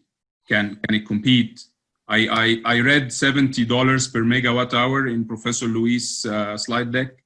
So basically it's 70 cents per kilowatt hour. Is that right? No, 7 cents per kilowatt hour is the price that now there are 700 megawatts which are under construction not far away from Egypt, which is in the Arab Emirates in Dubai. And this 700 megawatts has been awarded for a price of in euros is less than 7 cents of euro per kilowatt hours. In dollars, depending on the exchange rate between dollar and euro, but it's in the range of 7 cents, which means $70 per megawatt hour. So those are the current prices in a region which is nearby. But as already Hani has already said, the solar direct radiation in Dubai is much less than Egypt. The solar DNI in Dubai is similar to Spain, and in Egypt you have 20% more or even 25% more in many places of the country. So the prices may be much lower in Egypt right now, taking into account this difference in irradiation. But what you, I mean, I don't, certainly market design matters a lot for private investments. And it is true that even in Spain, it is not possible to imagine investments in CSP in merchant basis. So we need an auction, and the auction need to be awarded at a price that will make feasible or the business cases for CSP plants. The same in PV. And look, in Spain, we are going to have the paradox because we in Spain we are following, like in all Europe, the marginalist market. We are going to have the paradox that being PV the cheapest technology for producing electricity, it is going to be the most subsidized, the higher cost for the electrical system in Spain in 2030, if the plans, if the official plans are became real. The subsidies for CSP for PV is going to be the highest cost of electrical system in Spain, because you have to award for building these 40 gigawatts of PV, you have to award something like 30 or 27 or 25 cents of euros per megawatt hour, while the current prices, as most of the times that the sun will be shining, will be below 1 cent, or will be below $10 per megawatt hour. So you have to pay to all the projects that will be installed, because Spain is committed with 75% of renewables by 2030. This will be only possible by subsidizing PV a lot, because market is going to be much lower than the PV price which is going to be awarded in the auctions. So this sounds paradox that the cheapest one is the most subsidized one to be promoted. But in vertical integrated markets, I think the question is a physical question. So the question is, I don't mind. I mean, things need to be changed, otherwise will be not possible to achieve decarbonization goals. But you know, PV works very well and very cheap during the day, and the question is, what afterwards? And as I already tried to demonstrate with my speech, with my conference, is that the cheapest one, not as compared with PV, but working at the time that PV can work. The cheapest technology option right now is, without any doubt, is the CSP plants. Even, I mean, if you have possibility to build, I mean, the fleet should be as much diversified as possible. If you have possibility of pumping stations, it is nice, but arbitrating prices with such a very low price of electricity in the future with PV is going to be not a very sound business for building new pumping stations, hydro pumping stations. I think, my opinion, is not going to be a very sound business in the future. But anyhow, I think everything has to be compared, and the future is going to consist, the fleet is going to consist of all technologies possible, but each one of them working at the time in which they can offer the best price for the market. And if the market is vertically integrated, physics are above vertical integrated markets and needs to be respected, because who is going to provide electricity in the night? And no matter whether the market is marginalist or vertically integrated. So you have to find a solution for that. But the cheapest solution, and that is a fact, will be using PV plants with the storage that can, put the generation after sunset. So my last question, Ms. Kafafi, I'm sorry for... Sure. Before your last question, please do stay on. Please do stay on. But there's a comment from one of our participants that I'd like to read out for you. The electricity market now in Egypt is open and not a single price market. IPPs are free to sell electricity to their customers at any price, and there's a lot of IPPs who are selling with less price than the government countries. I will this, but thanks for reading out the comment. Okay.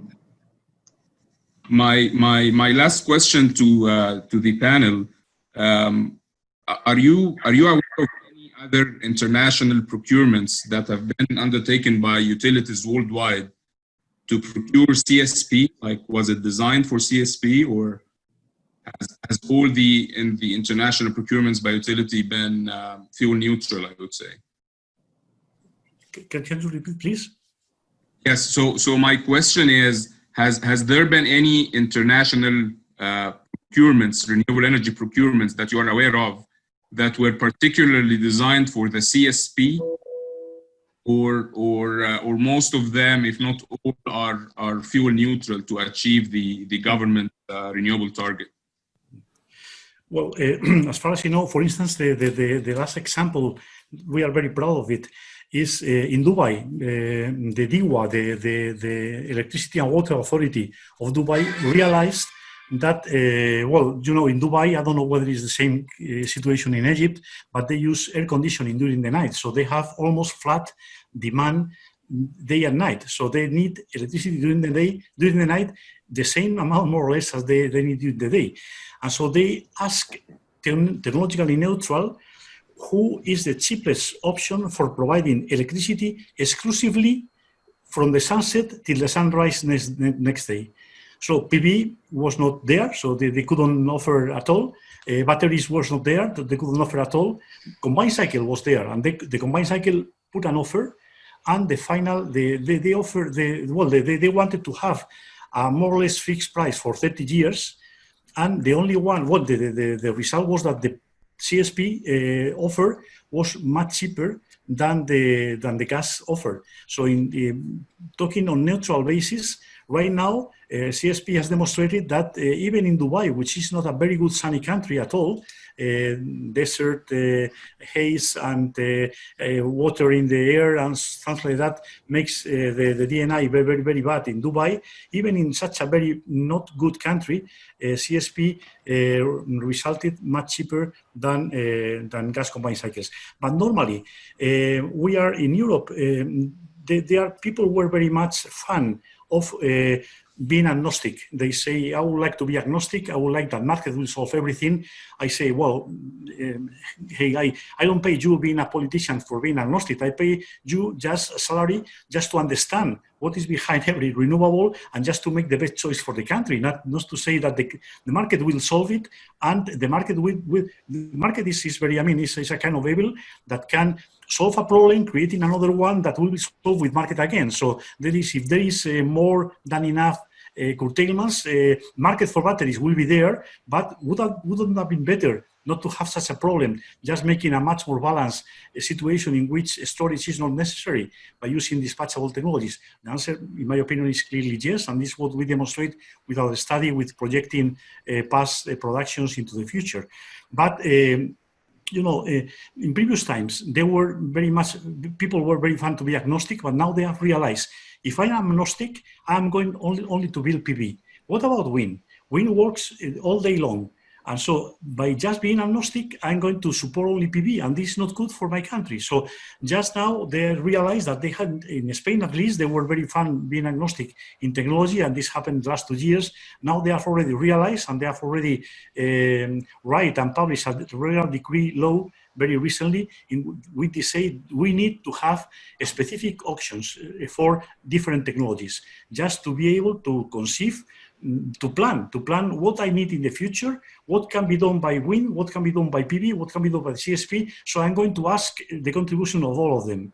And this is, in my opinion, this is the right way to proceed. It's not just leaving to the market the final result on the fleet. It's just understanding which is the best choice and just making some numbers and say, okay, if I plan this will be cheaper than leaving the market and leaving the market again, solving the problems that the markets have already created. Thank you very much. Appreciate it. Thank you, Professor Mohammed. Next, we have Dr. Shaban Al-Yamani. So we have just little time, Dina, so we can just make the question short. Sure, we can take this as the last one. Yeah, good evening, everybody. Mhm. Yeah, thank you for this presentation. This is Shaban Al-Yabani. I'm working in DIWA, Dubai Electricity and Water Authority, as Senior Manager of System Planning Studies. As Mr. Lewis said, we have this 700 megawatt CSP is under implementation. My question to Dr. Hani, you talked in your presentation about the capacity factor. I'd like only to know how we identify the capacity factor for the CSP. Is it due to the system need or the technology itself, or due to the efficiency of the units? How we identify or calculate the capacity factor for CSP? Well, the capacity factor is defined from the load, which is given to the power station. If you have a power station which gives you, let us say, 7,000 hours of full load during the year, and the year has 8,760 hours, then 7,000 divided by 8,760 will give you 80%. It is usually no power station reaches this high level of performance because it has some, it has to change its production of electricity with the load. If there is no enough load, they cannot give electricity more. But assuming, just for calculation, that you can push your power station to give you... Hello? Yes, can you hear me now? Yeah, Yes, okay. we can hear you. Push your power station that it can give you 7,000 hours of full load during the year. So you divide the 7,000 by 8,760, which are the total hours of the year, and then you get your 80%. That's calculated. Yeah, the decision for this 7,000 hour, it is identified based on the system need or the efficiency of the CSP or the technology itself. How I can select it is 700 or 600 or? It has nothing to do with the efficiency. It has to do with the power system need and the hours the power is given. The full power, I mean the full power. So if you have, for example, a windmill. Windmill is rated at 100 kilowatt. But some days it gives you 100 kilowatt for 2 weeks, 3 weeks, 4 weeks continuously. And then after that, the wind is not there and gives you only 50 or 30 kilowatt or less. Then you have the average is not 100 kilowatt, but much less, which is the 30% or 40% of that, according to the site where the windmill is put. In some sites, you get good wind, and then you get the 40%, and some other sites, you get only 20%. And this is the performance of the equipment itself.